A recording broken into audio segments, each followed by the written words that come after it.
Os adventistas do sétimo dia creem que, em infinito amor e misericórdia, Deus fez com que Cristo, que não conheceu o pecado, se tornasse pecado por nós, para que nele fôssemos feitos justiça de Deus. Guiados pelo Espírito Santo, sentimos nossa necessidade, reconhecemos nossa pecaminosidade, arrependemo-nos de nossas transgressões e temos fé em Jesus como Senhor e Cristo, como substituto e exemplo.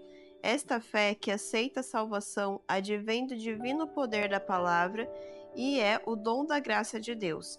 Por meio de Cristo, somos justificados, adotados como filhos e filhas de Deus e libertados do domínio do pecado. Por meio do Espírito, nascemos de novo e somos santificados. O Espírito renova nossa mente, escreve a lei de Deus, a lei de amor em nosso coração, e recebemos o poder para levar uma vida santa. Permanecendo nele, tornamo-nos participantes da natureza divina e temos a certeza da salvação agora e no juízo. A experiência da salvação. Há séculos, o pastor de Yermas sonhou com uma velha senhora que vivera havia muito tempo. Em seu sonho, à medida que o tempo transcorria, ela começou a modificar-se. Embora seu corpo ainda parecesse idoso e seus cabelos continuassem brancos, a face era mais jovem. Ela acabou sendo restaurada à sua juventude. T.F. Torrance vinculou a idosa senhora à igreja. Os cristãos não podem ser estáticos, se o Espírito de Cristo reina dentro de nós. Romanos 8:9. Estaremos sempre em processo de mudança. Paulo disse: Cristo amou a igreja e a si mesmo se entregou por ela, para que a santificasse, tendo-a purificado por meio da lavagem de água pela palavra, para apresentar a si mesmo igreja gloriosa, sem mácula nem ruga, nem coisa semelhante, porém santa e sem defeito. Efésios 5, dos versos 25 a 27. Semelhante purificação é o objetivo da igreja.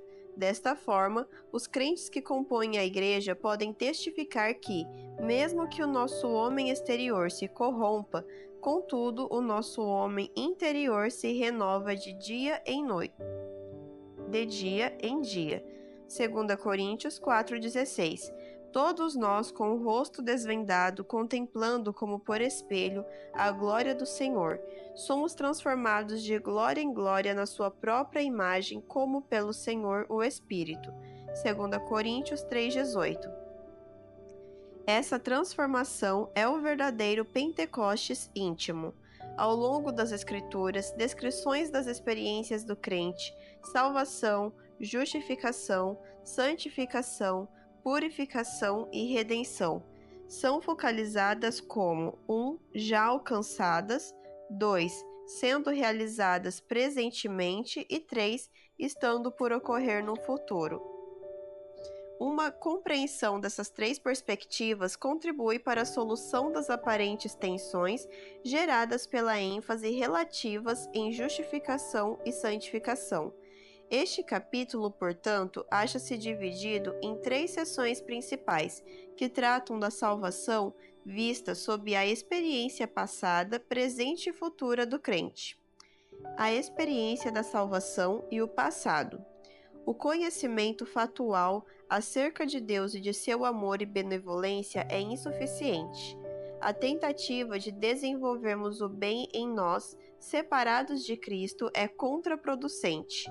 A experiência da salvação que alcança as profundezas da alma provém tão somente de Deus. Falando dessa experiência, Cristo disse: em verdade te digo que se alguém não nascer de novo, não pode ver o reino de Deus. Quem não nascer da água e do Espírito não pode entrar no reino de Deus. João 3, verso 3 e 5. Tão somente através de Jesus Cristo pode alguém experimentar a salvação. Não há salvação em nenhum outro, porque abaixo do céu não existe nenhum outro nome, dado entre os homens, pelo qual importa que sejamos salvos. Atos 4,12. Jesus afirmou: Eu sou o caminho, a verdade e a vida. Ninguém vem ao Pai senão por mim.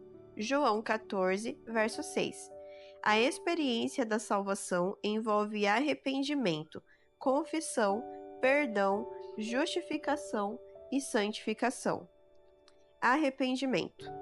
Pouco tempo antes da sua crucifixão, Jesus prometeu a seus discípulos o Espírito Santo, o qual se revelaria ao convencer o mundo do pecado, da justiça e do juízo. João 16:8. Quando, por ocasião do Pentecostes, o Espírito Santo convenceu as pessoas de sua necessidade em relação a um Salvador, e elas perguntaram a Pedro o que deveriam fazer, a resposta do apóstolo foi: arrependei-vos. Atos 2, versos 37 e 38. 1. Que é o arrependimento? A palavra arrependimento é a tradução do termo hebraico nashã, sentir-se triste. O termo grego equivalente, metanoeu, significa modificar a mente, sentir remorso. Genuíno arrependimento resulta numa radical mudança de atitude em relação a Deus e ao pecado. O Espírito de Deus convence aqueles que o recebem da seriedade do pecado, ao fazer-lhes sobrevir um senso da justiça de Deus e sua própria condição sem esperança. Assim, eles sentem tristeza e culpa, reconhecendo a veracidade da afirmação: o que encobre suas transgressões jamais prosperará, mas o que as confessa e deixa alcançará misericórdia. Provérbios 28:13. Eles confessam pecados específicos. Através do exercício decidido de sua vontade, eles se rendem totalmente ao Salvador e renunciam a todo comportamento pecaminoso. Dessa forma, o arrependimento alcança o clímax na conversão. O volver-se do pecador em direção a Deus, do grego epístrofe, volver-se em direção a. O arrependimento de Davi face a seus pecados de adultério e assassinato exemplifica vividamente como esta experiência prepara o caminho para a vitória sobre o pecado. Convencido pelo Espírito, ele deplorou e lamentou seu pecado e suplicou a purificação, pois eu conheço as minhas transgressões e o meu pecado está sempre diante de mim. Compadece-te de mim, ó Deus, segundo a tua benignidade, e segundo a multidão das tuas misericórdias, apaga as minhas transgressões. Cria em mim, ó Deus, um coração puro, e renova dentro de mim um espírito inabalável. Salmos 51:3. A experiência subsequente de Davi demonstrou que o perdão divino não apenas apaga os pecados, como também provê o poder para manter a pessoa afastada do pecado.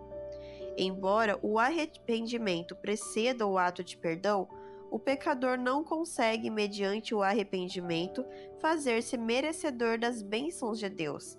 Efetivamente, o pecador não pode, de si próprio, operar arrependimento. Este é um dom de Deus.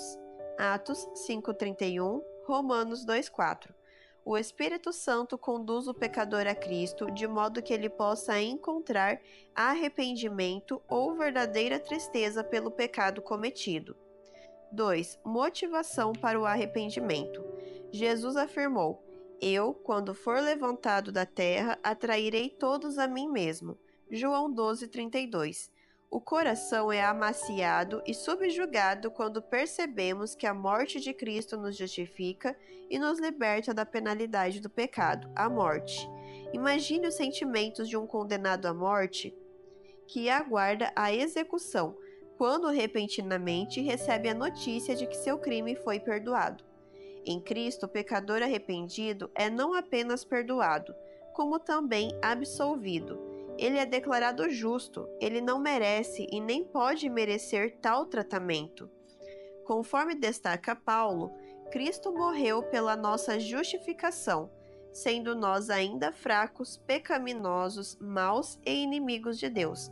Romanos, capítulo 5, dos versos 6 ao 10. Coisa alguma atinge tão profundamente a alma quanto a sensação do amor perdoador de Cristo.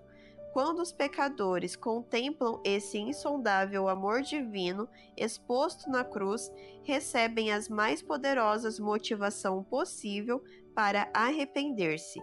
Esta é a bondade de Deus que nos conduz ao arrependimento. Romanos 2, verso 4. Justificação. Em seu infinito amor e misericórdia, Deus fez a Cristo pecado por nós, para que nele fôssemos feitos justiça de Deus. 2 Coríntios 5:21. Por intermédio da fé em Jesus, os corações são ocupados pelo seu Espírito, através desta mesma fé que é um dom da graça de Deus. Romanos 12:3, Efésios 2:8. Os pecadores arrependidos são justificados. Romanos 3:28. O termo justificação representa a tradução do grego dikaioma, que significa exigência de justiça, regulação, sentença judicial, ato de justiça, e do termo dikaiosis, cujo significado é justificação, vindicação, absolvição. O verbo correlato dikaio, que significa ser pronunciado justo ou tratado como justo, ser absorvido, ser colocado em liberdade, feito puro, justificar, vindicar, fazer justiça, prover vislumbres adicionais quanto ao significado do termo. Em geral, a palavra justificação, conforme utilizada teologicamente, é o ato divino pelo qual Deus declara justo um pecador penitente, ou o trata como justo. Justificação é o oposto de condenação. Romanos 5,16. A base para semelhante justificação é não a nossa obediência, e sim a de Cristo, pois por um só ato de justiça veio a graça sobre todos os homens para a justificação que dá vida. Por meio da obediência de um só homem, muitos se tornarão justos. Romanos 5,18 e 19. Ele concede a sua obediência àqueles crentes que são justificados livremente pela sua graça. Romanos 3,24. Não por obras de justiça praticadas por nós, mas segundo sua misericórdia, ele nos salvou. Tito 3:5. 1. O papel da fé e das obras. Muitos acreditam erradamente que a sua posição diante de Deus depende de suas boas ou más obras.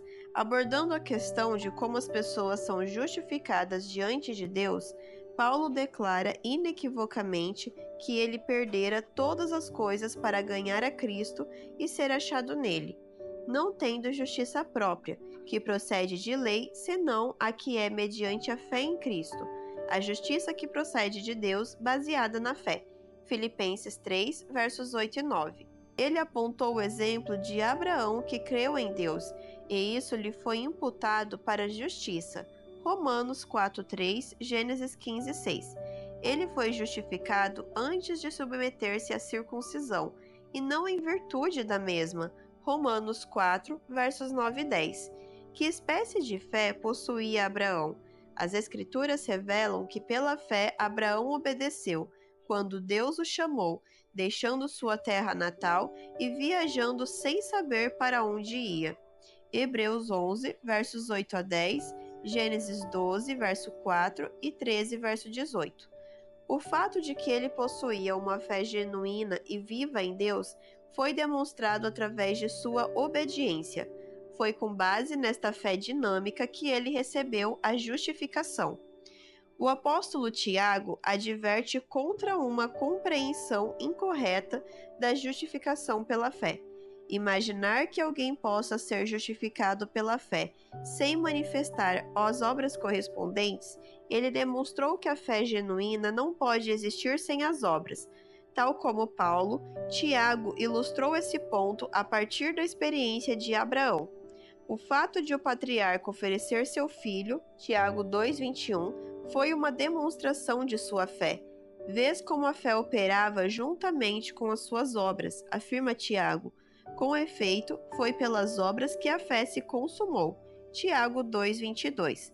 A fé, se não tiver obras por si só, está morta. Tiago 2,17. A experiência de Abraão revelou que as obras constituem evidência de um genuíno relacionamento com Deus. A fé que conduz à justificação é, pois, uma fé viva, que opera. Tiago 2,24. Paulo e Tiago estão de acordo no tocante à justificação pela fé. Enquanto Paulo destaca a falácia de se buscar a justificação através das obras, Tiago salienta com o perigo correspondente de se pretender a justificação sem as obras correspondentes. Nem as obras e nem a fé morta podem conduzir à justificação. Ela pode ser obtida unicamente através da genuína fé, aquela que opera por amor. Gálatas 5:6 e purifica a alma.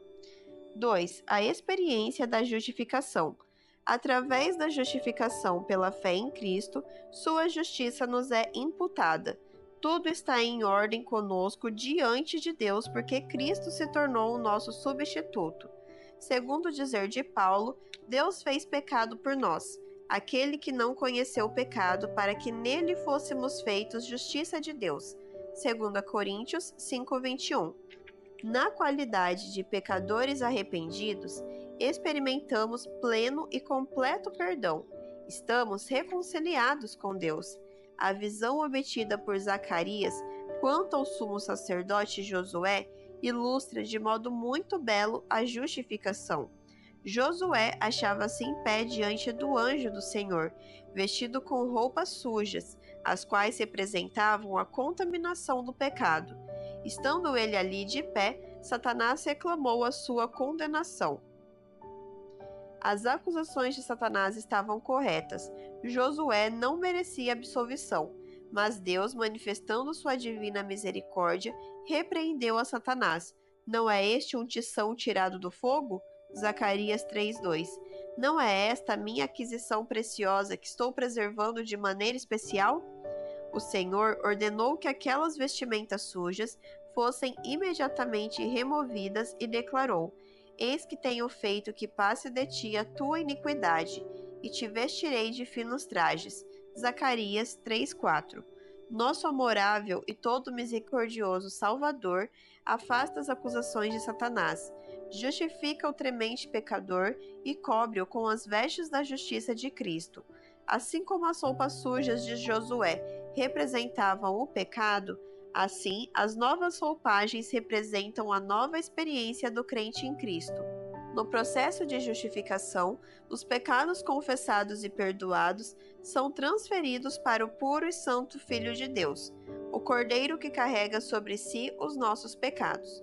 Contudo, o imerecedor, mas arrependido crente é vestido com a justiça imputada de Cristo. Esta troca de vestes, esta transação divina e salvadora, constitui a doutrina bíblica da justificação pela fé. O crente justificado experimentou o perdão e foi purificado de seus pecados. Os resultados. Quais são os resultados do arrependimento e da justificação? 1. Santificação. A palavra santificação é tradução dos termos agiasmos, cujo significado é santidade, consagração e santificação, e do verbo agiaso, tornar santo, consagrar, santificar, colocar à parte. O termo hebraico equivalente é kadash, separar para uso especial. Verdadeiro arrependimento e justificação levam à santificação. Justificação e santificação acham-se intimamente relacionadas, distintas, mas jamais separadas. Elas designam duas fases da salvação. Justificação é aquilo que Deus faz por nós, enquanto santificação é aquilo que Deus faz em nós. Nem a justificação nem a santificação resultam de obras meritórias. Ambas são devidas unicamente à graça e à justiça de Cristo. É imputada a justiça pela qual somos justificados.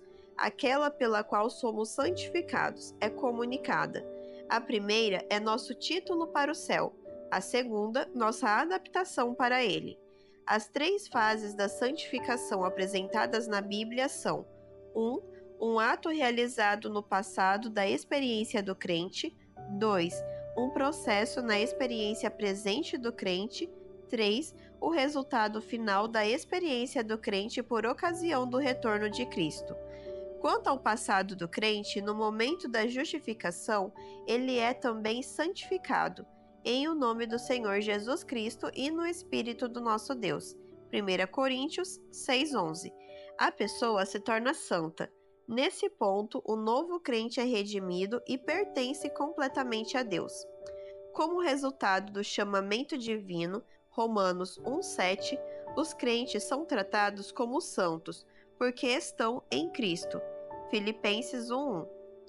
E não por haverem alcançado um estado de ausência de pecado.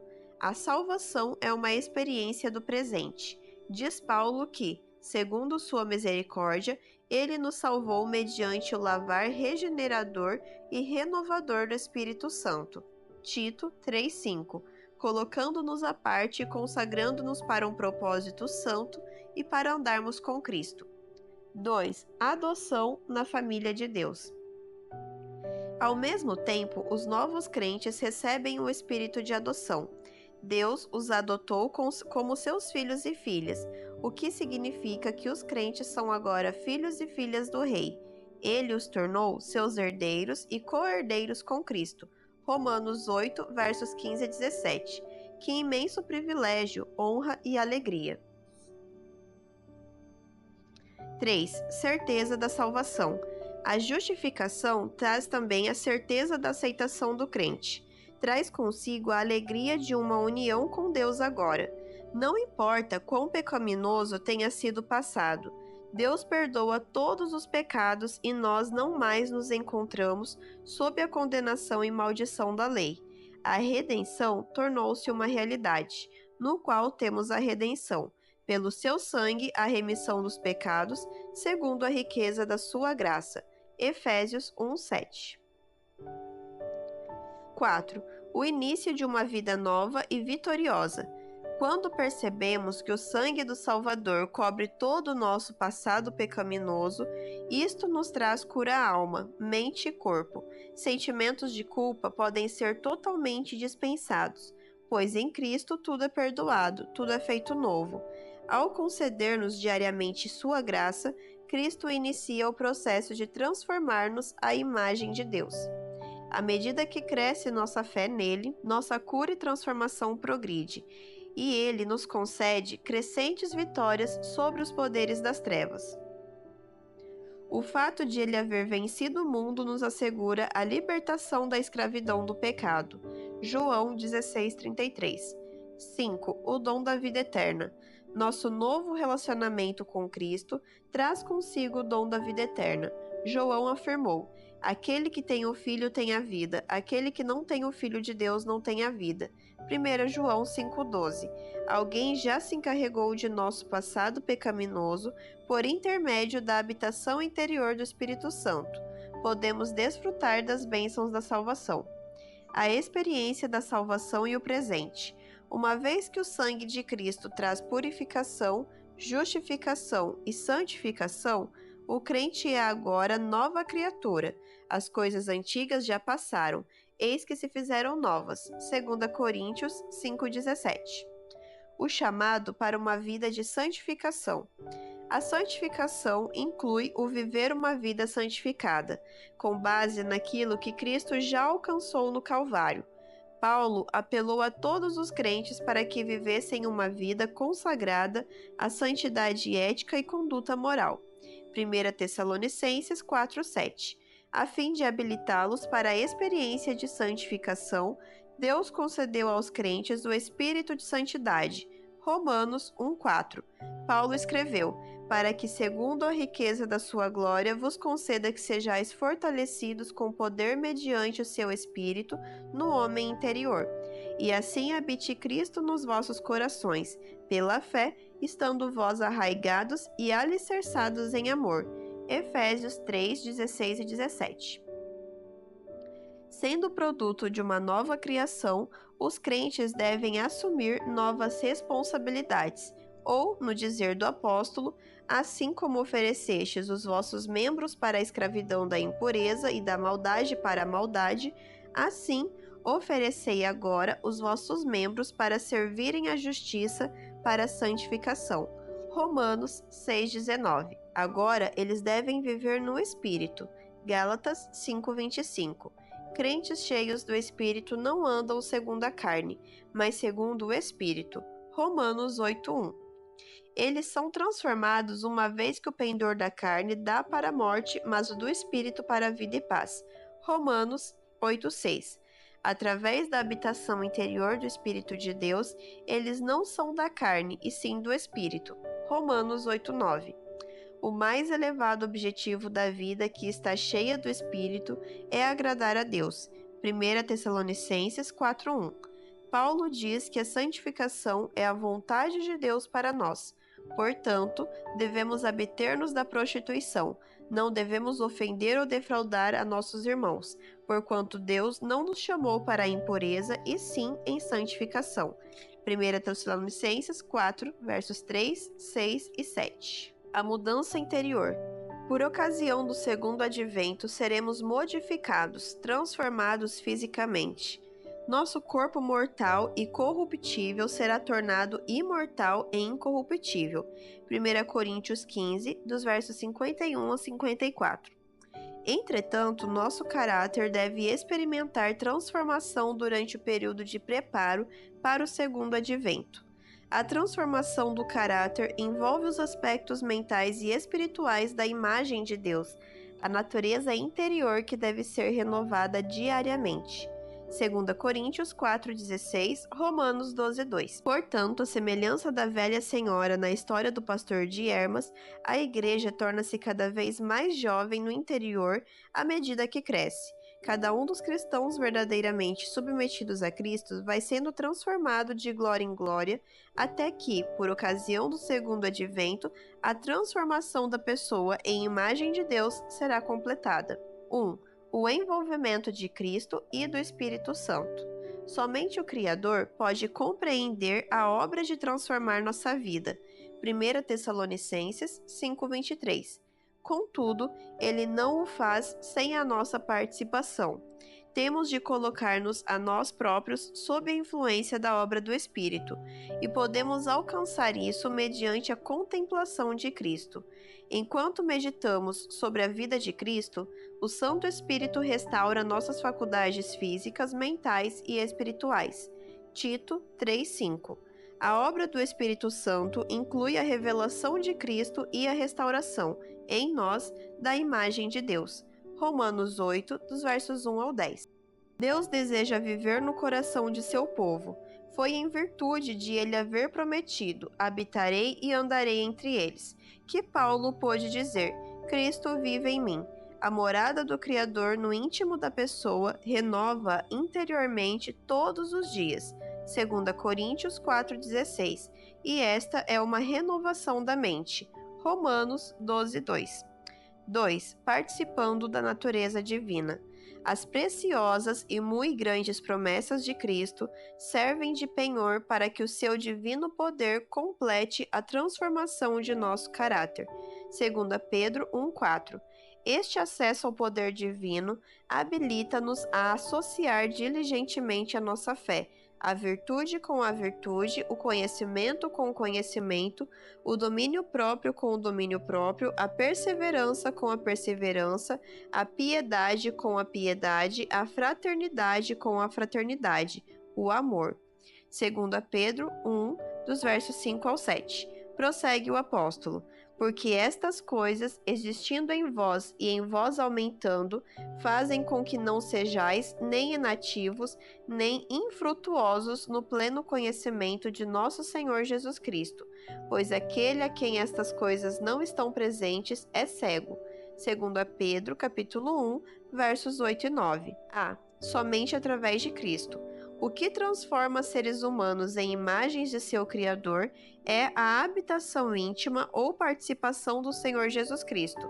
A renovação do Espírito Santo é o aperfeiçoamento do amor de Deus em nós. Aqui encontramos um mistério semelhante ao da encarnação do Filho de Deus.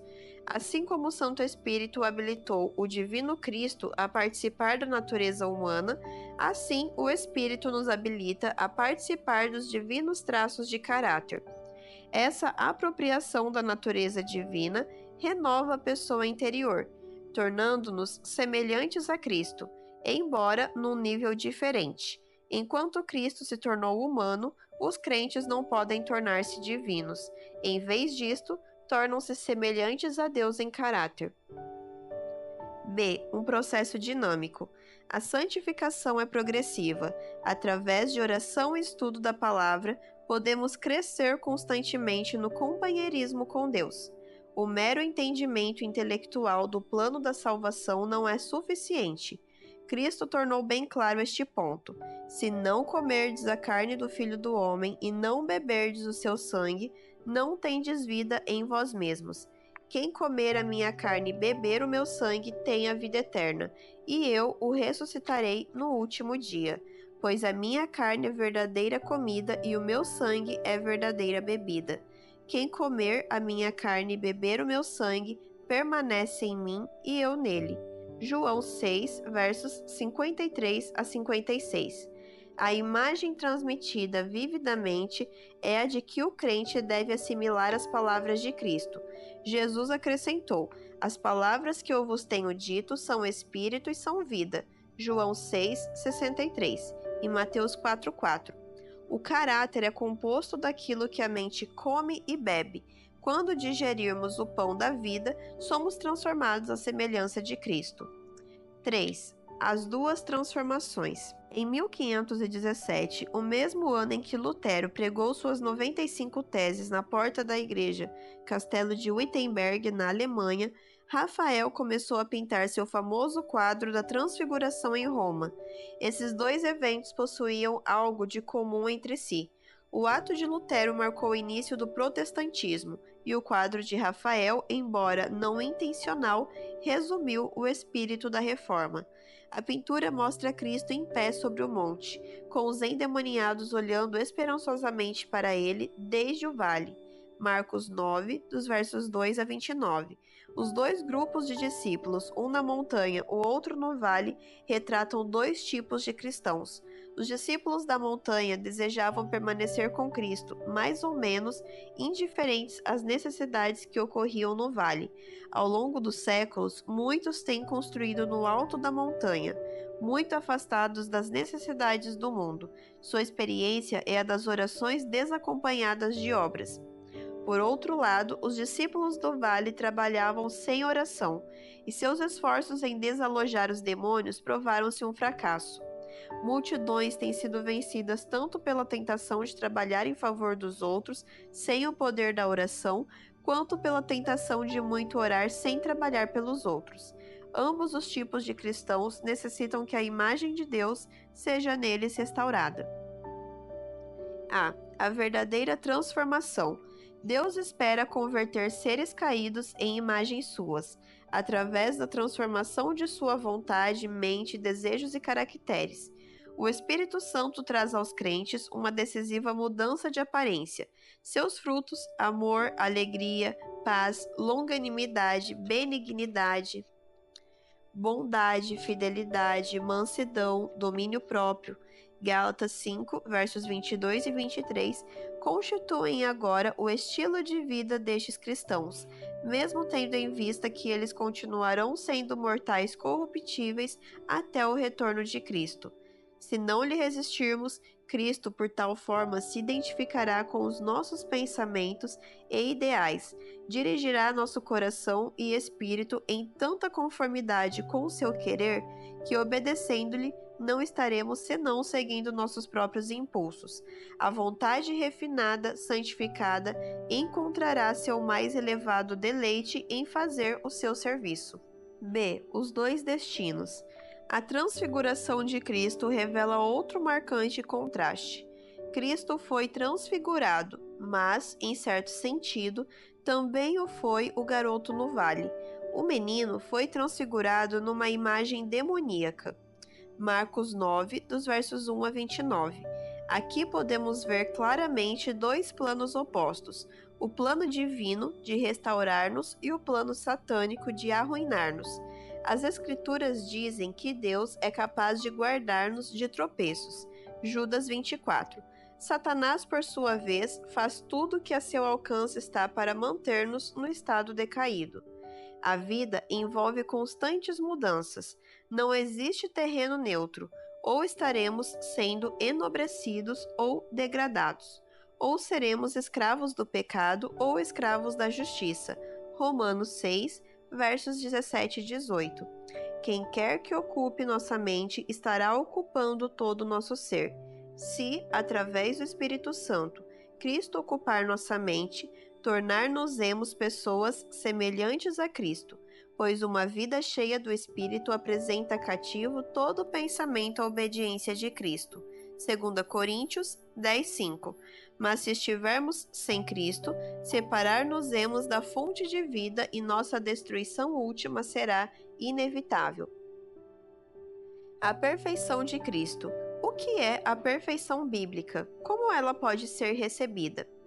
1. Perfeição bíblica. As palavras perfeito e perfeição representam traduções do termo hebraico tam ou tamim, que significam completo, correto, cheio de paz, sadio, inteiro ou sem mancha. Em geral, o termo grego teleios significa completo, perfeito, plenamente crescido, maduro, plenamente desenvolvido e que atingiu o seu propósito. No Antigo Testamento, quando aplicada a seres humanos, a palavra possui sentido relativo. Noé, Abraão e Jó foram sucessivamente descritos como perfeitos ou sem mancha. Gênesis 6:9, 17:1, 22:18, Jó 1:1 e 18. Embora todos eles revelassem imperfeições. Gênesis 9:21, Jó 40, dos versos 2 ao 5. Em o Novo Testamento, a palavra perfeito muitas vezes descreve pessoas amadurecidas, que viveram à luz da melhor verdade conhecida e assim alcançaram um elevado potencial espiritual, mental e físico. Os crentes devem ser perfeitos em sua esfera finita, disse Cristo, assim como Deus é perfeito em sua esfera absoluta e infinita. Mateus 5:48. À vista de Deus, pessoa perfeita é aquela cujo coração e vida se encontram em plena submissão à adoração e ao serviço de Deus. Pessoas que estão crescendo constantemente em conhecimento divino e que, por intermédio da graça de Deus, estão vivendo à altura de toda a luz que receberam, enquanto se regozijam numa vida de vitória. Colossenses 4:12, Tiago 3:2. 2. Plena perfeição em Cristo. De que modo podemos tornar-nos perfeitos? O Espírito Santo nos traz a perfeição de Cristo. Pela fé, o caráter perfeito de Cristo torna-se nosso. As pessoas jamais poderão pretender a perfeição independentemente de Cristo, como se ela fosse algum dote interior do indivíduo ou lhe pertencesse por direito. Perfeição é um dom de Deus. Separados de Cristo, não podem os seres humanos alcançar uma vida de justiça. O Mestre deixou claro: quem permanece em mim e eu nele, esse dá muito fruto, porque sem mim nada podeis fazer. João 15:5. É Cristo em nós quem se tornou da parte de Deus sabedoria e justiça e santificação e redenção. 1 Coríntios 1:30. Em Cristo, essas qualidades constituem nossa perfeição. Ele completa, de uma vez por todas, nossa santificação e redenção. Ninguém é capaz de acrescentar algo àquilo que ele já fez. Nossas vestes festivais ou mantos de justiça foram confeccionados pela vida, morte e ressurreição de Cristo. Agora, o Espírito Santo toma o produto acabado e o faz funcionar na vida cristã. Desta forma, podemos ser tomados de toda a plenitude de Deus. Efésios 3:19. 3. Andando rumo à perfeição. Qual é o papel que nós, como crentes, devemos desempenhar em tudo isso?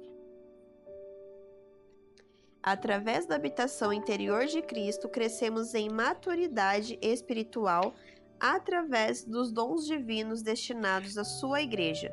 Podemos desenvolver-nos até atingir a perfeita varonilidade, à medida da estatura da plenitude de Cristo. Efésios 4:13. Necessitamos crescer para além de nossa experiência espiritual, incipiente à da meninice, Efésios 4:14, para além das verdades básicas do cristianismo, preparando-nos para receber o alimento sólido preparado para cristãos amadurecidos, Hebreus 5:14. Por isso, diz Paulo, Pondo de parte os princípios elementares da doutrina de Cristo, deixemo-nos levar para o que é perfeito. Hebreus 6:1. E acrescentou: Também faço esta oração, que o vosso amor aumente mais e mais em pleno conhecimento e toda percepção para aprovardes as coisas excelentes e serdes sinceros e inculpáveis para o dia de Cristo, cheios do fruto de justiça, o qual é mediante Jesus Cristo para a glória e louvor de Deus. Filipenses 1, dos versos 9 ao 11. A vida santificada não é isenta de severas dificuldades e obstáculos. Paulo advertiu os crentes: desenvolvei a vossa salvação com temor e tremor. Ele acrescentou, porém, as estimuladoras palavras: porque Deus é quem efetua em vós tanto querer como realizar, segundo a sua boa vontade. Filipenses 2, 12 e 13. Noutro ponto ele acrescenta: exortai-vos mutuamente cada dia, durante o tempo que se chama hoje, a fim de que nenhum de vós seja endurecido pelo engano do pecado, porque nos temos tornado participantes de Cristo, se de fato guardamos firme até ao fim a confiança que desde o princípio tivemos. Hebreus 3, 13 e 14, Mateus 24, 13. As Escrituras nos advertem: se vivermos deliberadamente em pecado, depois de termos recebido pleno conhecimento da verdade, já não resta sacrifício pelos pecados. Pelo contrário, certa expectação horrível de juízo e fogo vingador. Hebreus 10, 26 e 27. Essas exortações tornam evidente que o cristão necessita mais que apenas uma justificação ou santificação legal. Eles necessitam santidade de caráter, mesmo considerando que a salvação sempre vem pela fé. O título para o céu repousa sobre a justiça de Cristo apenas. Em adição à justificação, o plano de salvação de Deus provê por intermédio deste título uma habilitação para o céu através do Cristo que vive no interior. A habilitação deve ser revelada no caráter moral do homem, como evidência de que a salvação aconteceu. O que significa isso em termos humanos? Contínua oração é indispensável para se poder viver uma vida santificada, perfeita a cada estágio de seu desenvolvimento. Por esta razão nós não cessamos de orar por vós, a fim de viverdes de modo digno do Senhor, para o seu inteiro agrado, frutificando em toda boa obra e crescendo no pleno conhecimento de Deus. Colossenses 1, 9 e 10. Justificação diária.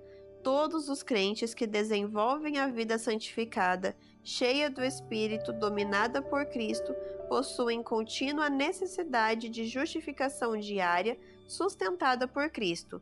Necessitamos desta providência em virtude de transgressões conscientes e em virtude de erros que cometemos involuntariamente, compreendendo a pecaminosidade do coração humano. Davi suplicou pelo perdão de suas faltas ocultas, Salmos 19, 12 e Jeremias 17, 9. Falando especificamente dos pecados dos crentes, Deus nos assegura que, se alguém pecar, temos advogado junto ao Pai, Jesus Cristo o justo. João 2:1. A experiência da salvação e o futuro. Nossa salvação será final e plenamente operada quando formos glorificados na ressurreição, ou quando formos transformados vivos antes de nossa trasladação para o céu. Através da glorificação, Deus compartilhará com os redimidos sua própria glória radiante. Esta é a esperança que todos nós, como filhos de Deus, podemos antecipar. Paulo escreveu: gloriemo-nos na esperança da glória de Deus. Romanos 5:2. Essa experiência será atingida no segundo advento, quando Cristo aparecer segunda vez sem pecado aos que o aguardam para a salvação. Hebreus 9:28. Glorificação e santificação. A habitação de Cristo em nossos corações é uma das condições para a futura salvação. A glorificação de nossos corpos mortais. Paulo assim situa o ponto: Cristo em vós é a esperança da glória. Colossenses 1:27. Noutro lugar, ele oferece a explicação. Esse mesmo que ressuscitou a Cristo Jesus dentre os mortos, vivificará também os vossos corpos mortais, por meio do seu Espírito que em vós habita. Romanos 8:11. Paulo nos garante que Deus vos escolheu desde o princípio para a salvação, pela santificação do Espírito e fé na verdade, para alcançar a glória de nosso Senhor Jesus Cristo. 2 Tessalonicenses 2, 13 e 14. Em Cristo, achamo-nos sempre na sala do trono do universo. Colossenses 3, dos versos 1 ao 4. Aqueles que são participantes do Espírito Santo, na verdade, já provaram os poderes do mundo vindouro. Hebreus 6, versos 4 e 5. Ao contemplarmos a glória do Senhor e fixarmos os olhos na atrativa beleza do caráter de Cristo, somos transformados de glória em glória, na sua própria imagem, como pelo Senhor o Espírito. 2 Coríntios 3,18. Estamos sendo preparados para a transformação que experimentaremos por ocasião do segundo advento. Nossa redenção final e adoção como filhos de Deus ocorrerá no futuro, diz Paulo. A ardente expectativa da criação aguarda a revelação dos filhos de Deus, acrescentando que, igualmente, gememos em nosso íntimo, aguardando a adoção de filhos, a redenção do nosso corpo. Romanos 8, 19 e 23, Efésios 4, 30. Esses eventos culminantes ocorrerão no tempo da restauração de todas as coisas. Atos 3, 21. Cristo identifica a oportunidade como a regeneração. Mateus 19, 28. Então, a própria criação será redimida do cativeiro da corrupção para a liberdade da glória dos filhos de Deus. Romanos 8, 21. A visão escriturística de que, em certo sentido, a adoção e a redenção ou a salvação já ocorreram e, por outro lado, em certo sentido, elas ainda não ocorreram, tem levado alguns à confusão. Um estudo do pleno escopo do trabalho de Cristo como Salvador provê a resposta. Paulo relaciona nossa salvação presente com a primeira vinda de Cristo. Por meio da cruz histórica da ressurreição e do ministério celestial de Cristo, nossa justificação e santificação são asseguradas por completo e para todos. Nossa salvação futura, a glorificação de nossos corpos, é relacionada por Paulo com a segunda vinda de Cristo. Por esta razão, Paulo pode dizer simultaneamente: estamos salvos em vista da cruz de Cristo no passado, e diz também: ainda não estamos salvos à vista do futuro retorno de Cristo, a fim de redimir os nossos corpos. Se enfatizarmos nossa presente salvação e excluirmos nossa salvação futura, criaremos uma compreensão incorreta e desafortunada no tocante à salvação completa em Cristo, glorificação e perfeição. Alguns creem incorretamente que a perfeição última, que será trazida pela glorificação, já se encontra à disposição do ser humano. Entretanto, Paulo, dedicado homem de Deus, escreveu a seu próprio respeito, próximo ao final de sua vida: não que eu já tenha recebido ou tenha já obtido a perfeição, mas prossigo para conquistar aquilo para o que também fui conquistado por Cristo Jesus. Irmãos, quanto a mim, não julgo havê-lo alcançado, mas uma coisa faço, esquecendo-me das coisas que para trás ficam e avançando para as que diante de mim estão, prossigo para o alvo, para o prêmio da soberana vocação de Deus em Cristo Jesus. Filipenses 3, versos 12 a 14. Santificação é um processo de toda a vida.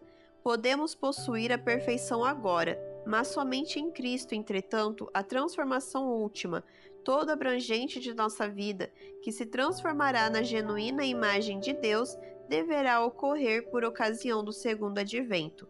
Paulo adverte: aquele, pois, que pensa estar em pé, veja que não caia. 1 Coríntios 10, 12. A história do povo de Israel e as vidas de Davi, Salomão e Pedro representam sérias advertências para nós. Enquanto a vida persistir, existe a necessidade de guardarmos as afeições e as paixões com decidido propósito.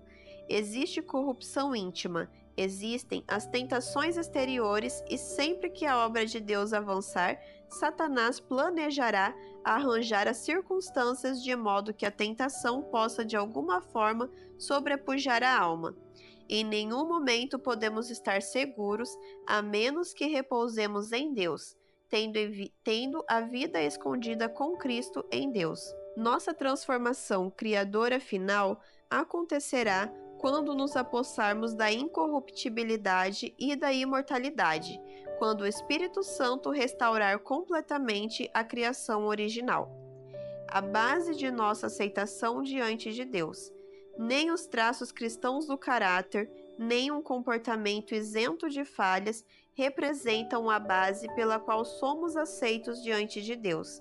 A justiça salvadora provém do único homem justo, Cristo Jesus, e nos é transferida pelo Espírito Santo. Em nada podemos contribuir com o dom da justiça de Cristo, podemos apenas recebê-lo. Nenhum outro ser além de Cristo é justo. Romanos 3,10. A justiça humana independente não passa de trapos de imundícia.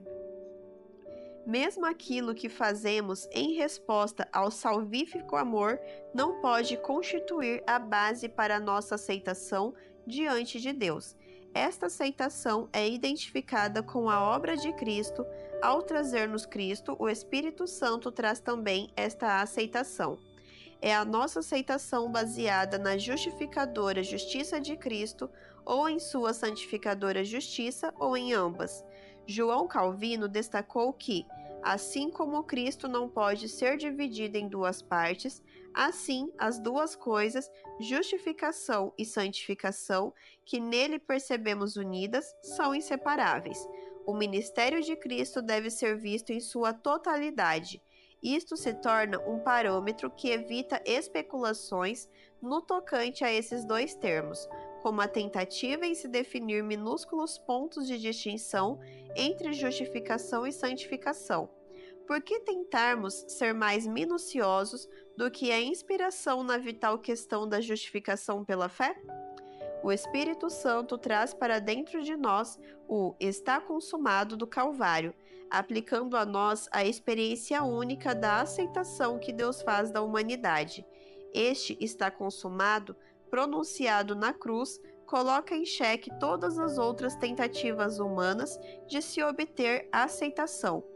Ao administrar o crucificado ao nosso íntimo, o Espírito traz a única base para a nossa aceitação diante de Deus, providenciando o único título genuíno e válido para a salvação que nos está disponível.